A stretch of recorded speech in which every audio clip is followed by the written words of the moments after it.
आज के कोचिंग संस्थानों ने गुणवत्तापूर्ण शिक्षा को हर नागरिक के मौलिक अधिकार से एक विशेष अधिकार बना दिया है। चिंतित माता पिता की नजरों में ये कोचिंग संस्थान पैसा छापने की मशीन बन गए हैं, जो छात्रों और अभिभावकों की असुरक्षाओं पर गिद्ध दृष्टि लगाए हुए हैं। आज जिस जगह को माननीय प्रधानमंत्री जी ने विद्या की काशी कही है, वो मणिकर्णिका घाट बन चुकी है महोदय, वो मणिकर्णिका घाट बन चुकी है। बच्चों के पास आत्महत्या के अलावा और कोई चारा बचा ही नहीं है, वो करेंगे क्या? किसी अर्जुन को श्रेष्ठ साबित करने के लिए हर युग में एकलव्य का अंगूठा कटाया गया है। अंगूठे तो आज भी कट रहे हैं और अब द्रोणाचार्यों ने दुर्बलता को कानून बना दिया है। भारतवर्ष में आजादी के पश्चात धर्म और शिक्षा के व्यवसायीकरण हो गया है। शिक्षा अगर दान देने की वस्तु है तो उसका व्यवसायीकरण क्यों? कोचिंग इंस्टीट्यूट्स की अलग सेंटर्स में अलग फीस क्यों? हमें जरूरत है मजबूत नियम बनाने की, ताकि यह कोचिंग संस्थान पारदर्शी रूप से संचालित हो और छात्रों की भलाई को प्राथमिकता दे। विश्वास किया भी जाए तो कैसे किया जाए जब सरकार के स्कैम की लिस्ट ही इतनी लंबी हो कि एक नई वेब सीरीज तक बनाई जा सके। अगर गवर्नमेंट इतनी स्ट्रांग हो सकती थी, then why the change to CBSE to NT?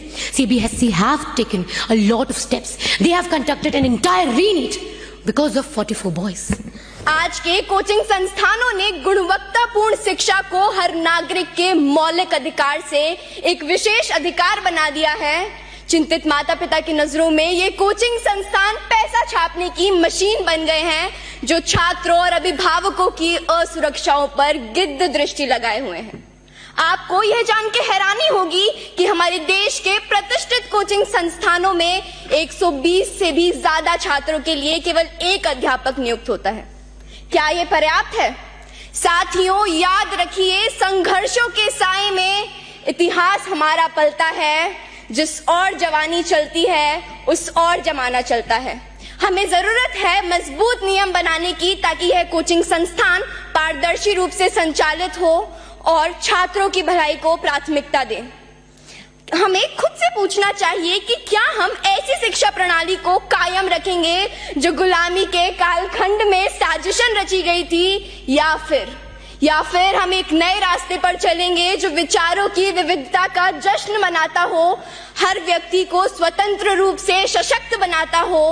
अंत में मैं बस यही कहना चाहूंगी कि वसुधा का नेता कौन हुआ, भूखंड विजेता कौन हुआ, अतुलित यशक्रेता कौन हुआ, नवधर्म प्रणेता कौन हुआ, जिसने न कभी आराम किया, विघ्नों में रहकर काम किया, विघ्नों में रहकर काम किया। जय हिंद, जय भारत और धन्यवाद। भूमिका Saini, honourable leader of opposition. Thank you, Chair, for the Thank you, Chair, for the recognition. Before anything else, I would like to start with a quote that says, "The erosion of trust of people in the government is the main reason as a threat to our democracy." कहने का अर्थात ये है कि ये विश्वास ही है लोगों का सरकार में, जो सूत्रधार है किसी भी लोकतंत्र को महान बनाने का। पर अब विश्वास किया भी जाए तो कैसे किया जाए जब सरकार के स्कैम की लिस्ट ही इतनी लंबी हो कि एक नई वेब सीरीज तक बनाई जा सके। बीच एनटीए स्कैम, बीच जेईई के पेपर बिकना, या फिर यूपीएससी के आला अफसरों का पकड़ा जाना। और हमारी माननीय सरकार तो ऐसी है, they pretend that they are working on it, but the fact we all know कि हो तो कुछ नहीं रहा। And they talk about transparency, unbiasedism. What an hypocrites they are. इतना ऐसा कितनी बार हुआ है जब बच्चों ने किसी सर्वे की रिपोर्ट मांगी हो और वो बिल्कुल ट्रांसपेरेंट आई हो, या आपने कल ही वो रिपोर्ट पेश कर दी हो। How many times have it happened?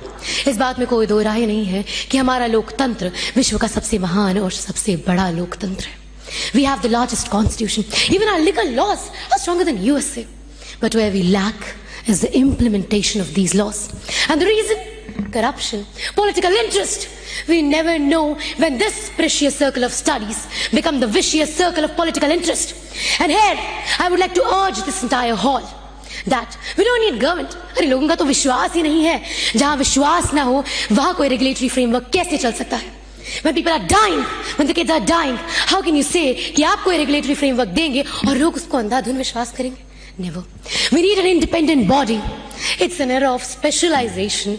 People study child psychology, criminology. For that matter, we can have two lawyers who have studied the educational laws very well. And we can have the people like Divyakirti sir, Alak Pandey sir, who can provide us the regulatory framework, and we can debate that in this parliament. सरकार भी आ गई, लोग भी आ गए, because masses का विश्वास सरकार के साथ तो नहीं है. They trust these people, and we want the trust. We need this independent body. By the way, अगर government इतनी strong हो सकती थी, then why the change to CBSE to NT? CBSE have taken a lot of steps. They have conducted an entire re-NEET because of 44 boys. Now that's what a government should say. And that's what a government should do. ना कि केवल झूठे वादे करना, क्योंकि ये तो सदियों से होते आ ही रहे. आपका अनबायसिज्म हम जानते हैं, आपका अनबायसिज्म हम पहचानते हैं.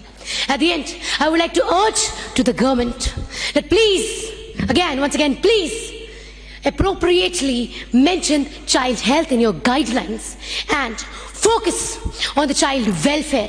Quality education over money and your political interest. Just enrollment and literacy. This is all we need. And as an opposition leader, देखिए मैं भी आप पे विश्वास नहीं करती, तो लोग तो क्या ही करेंगे.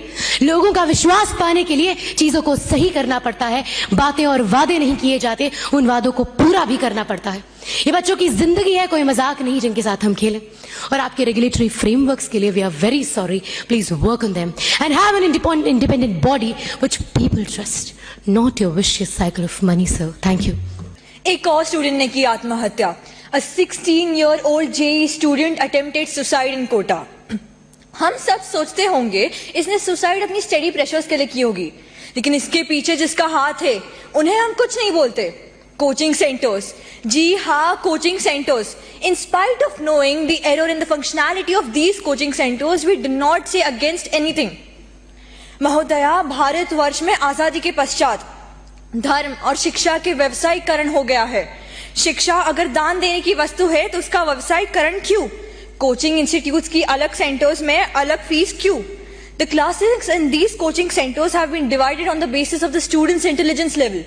Brilliant students have been taught by excellent faculties and receive concession in their fees, whereas the average students are taught by average faculties and have to pay higher fees. ऐसा भेदभाव क्यों? जब सब स्टूडेंट्स का एक ही लक्ष्य है तो उनमें भेदभाव क्यों करते हैं? Malpractices have occurred. IIT Kanpur में मीटिंग 7 बजे से लेकर 7:30 बजे तक चली और उसके पश्चात ही ये घोषित किया कि IIT का पेपर कैंसिल है. मीटिंग पेपर लीक की वजह से हुई थी. पेपर लीक एक कोचिंग इंस्टीट्यूट के एक्स्ट्रा क्लास में लीक की गई थी. ऐसे कोचिंग इंस्टीट्यूट्स के वजह से हमारे दूसरे बच्चों का रैंक एंड स्कोर्स अफेक्ट होता है. Yet we don't speak against them. The coaching centres should be monitored by the government officials. The coaching centers teach only core subjects to them, whereas the students have to appear for other languages as well. Coachings को ये लगता है कि वो उन्हें entrance test के लिए तैयार कर रहे हैं, लेकिन उनकी 12th का क्या? उन्हें अपने सिलेबस में रीजनल लैंग्वेजेस भी ऐड करना चाहिए. The coaching centers have unplanned schedules with the students studying for 18 hours a day, 7 days a week with no time for leisure. Psychology के हिसाब से a student cannot study for 18 hours a day without going into depression, which can eventually lead him to suicide and feel lonely. Government को coaching centers के लिए एक timetable schedule करना चाहिए. In January this year, the Union Ministry of Education issued strict guidelines that institutions cannot issue misleading governments advertisements about guaranteeing ranks and good marks. फिर भी भारत के हर एक गली में आपको एक ना एक कोचिंग के होर्डिंग्स जरूर दिखेंगे. इनमें कितनी सच्चाई है हमें क्या पता. हम तो वैसे भी अंधे की लाठी नहीं, अंधे खुद बन चुके हैं. जय Hind. Thank you. Honorable Member Diva Sharma. I'll start now. किसी अर्जुन को श्रेष्ठ साबित करने के लिए हर युग में एकलव्य का अंगूठा कटाया गया है. अंगूठे तो आज भी कट रहे हैं और अब द्रोणाचार्यों ने दुर्बलता को कानून बना दिया है. Greetings to the members of the House. Even today we witness instances where individuals have to give up their potential akin to Eklavya's sacrifice. But this time it's due to organizational corruption, biased schemes, paper leaks and the mishandling of laws by modern day Dronacharyas. Between 2019 and 2021, more than 36,000 students have died by committing suicide, and that is not a small number.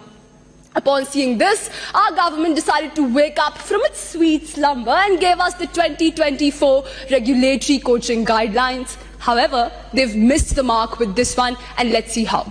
Firstly, the guidelines state at multiple places that there is undue stress or academic pressure on coaching-going students. Let's look at some numbers, shall we? For an exam like NEET, there are 25 lakh students competing for just 50,000 seats.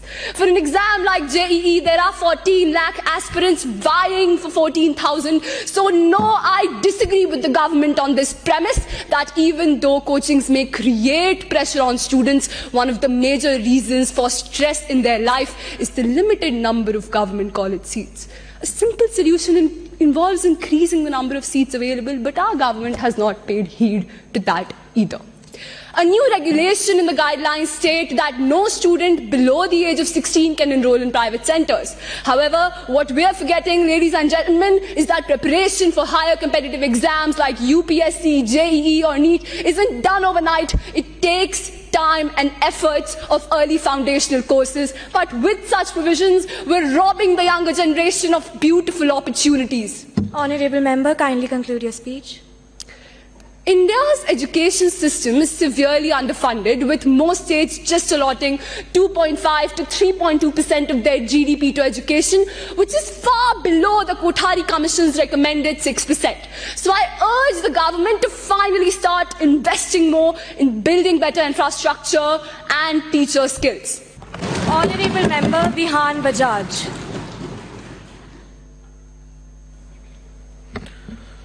सभापति महोदय को मेरा नमस्कार। Madam speaker, मैं आपके माध्यम से आपसे और इस सदन में बैठे हर माननीय सांसद से एक सवाल पूछना चाहता हूं। क्या आप में से कोई भी शौनक सेन के अचीवमेंट के बारे में जानते हैं, या Bookers prize winner Geetanjali Shree को, या फिर शायद नीना गुप्ता जी जिन्होंने रामानुजन मैथ्स अवार्ड जीता उनको? शायद कोई नहीं जानता होगा, और इसमें कुछ गलत भी नहीं है, क्योंकि इनके बारे में ना ही कोई टीवी इंटरव्यू ना ही कोई अखबार में एड छपी। पर हां, हम सब जानते हैं कि कौन से आईएएस कोचिंग का बैच कब से शुरू हो रहा है और कितनी % स्कॉलरशिप ऑफर हो रही है।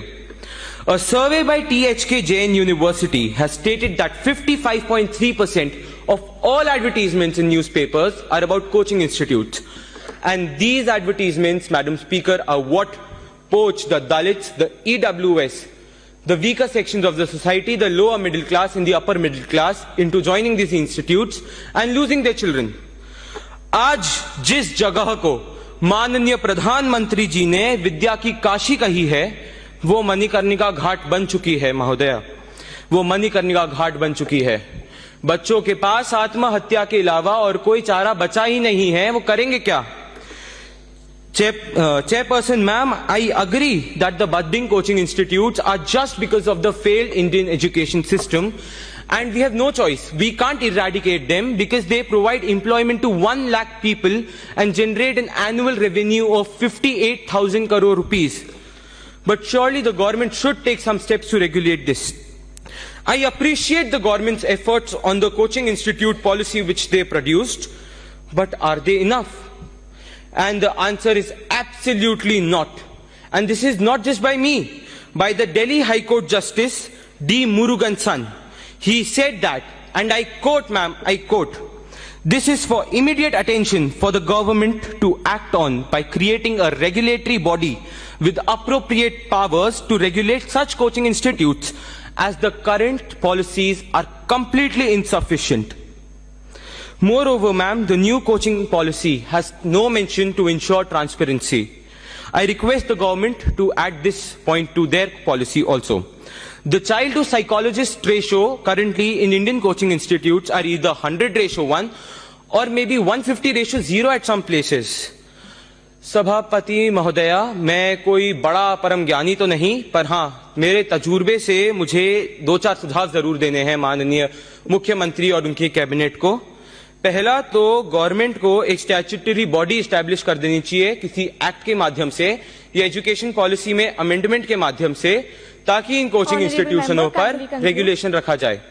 इसके साथ ही मैं उनसे अनुरोध करूंगा कि एक चाइल्ड हेल्पलाइन नंबर और एक एक्स्ट्रा लैंग्वेज लर्निंग पॉलिसी भी इंट्रोड्यूस करवाई जाए कोचिंग इंस्टीट्यूटों में। चेयरपर्सन मैम, आज बात विपक्ष या पक्ष की नहीं, देश के हित, युवा अभिमान और सम्मान की है। मैं उचित मंत्रालय और सरकार से अनुरोध करूंगा कि मेरी बातों पर विचार विमर्श करे और देश के लिए उचित निर्णय ले। Remember the time to speak. धन्यवाद।